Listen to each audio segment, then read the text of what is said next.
এবার শেখ হাসিনার বিরুদ্ধে গ্রেফতারি পরোয়ানা জারি করা হয়েছে ক্ষমতাচ্যুত হওয়ার ৮ মাস পর। এই প্রথম হাসিনার বিরুদ্ধে কোনো মামলার বিচারের আনুষ্ঠানিক যে প্রক্রিয়া তা শুরু হয়েছে। আজ তার বিরুদ্ধে জুলাই গণ আন্দোলনে মানবতা বিরোধী অপরাধের অভিযোগ দাখিল করা হয়েছে আন্তর্জাতিক ট্রাইব্যুনালের তরফ থেকে এবং সেই মামলাতেই পলাতক হাসিনার বিরুদ্ধে গ্রেফতারি পরোয়ানা জারি।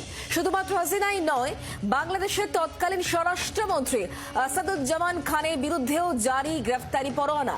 ট্রাইব্যুনাল আগামী ১৬ জুন হাসিনা সহ অভিযুক্ত ৩ জনকে আদালতে হাজির করার নির্দেশ দিয়েছে।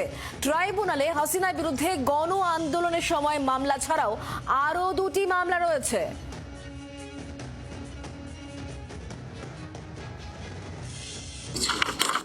তৎকালীন প্রধানমন্ত্রী আসামি শেখ হাসিনা, তৎকালীন স্বরাষ্ট্রমন্ত্রী আসাদুজ্জামান খান কামাল, তৎকালীন আইজিপি আব্দুল্লাহ আল মামুন উল্লেখিত অপরাধ সংগঠনের উস্কানি, প্ররোচনা, উৎসাহ, সর্বোপরি তাদের অধস্তনদের নির্দেশ প্রদানের মাধ্যমে উপরোক্ত মানবতা বিরোধী অপরাধ সংগঠন করেছে।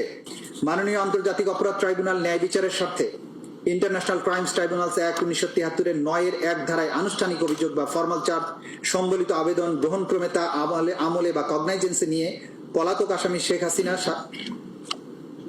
পিতা মৃত শেখ মুজিবুর রহমান, মাতা মৃত ফজিলাতুন্নেছা এদের বিরুদ্ধে যথাযথ বিচারের মাধ্যমে উক্ত আইনের ২০-২ ধারা মতে সর্বোচ্চ শাস্তি দান অথবা মাননীয় ট্রাইব্যুনাল অন্য যেরূপ বিবেচনা করবেন সেরূপ আদেশ দানে আজ্ঞা হয়।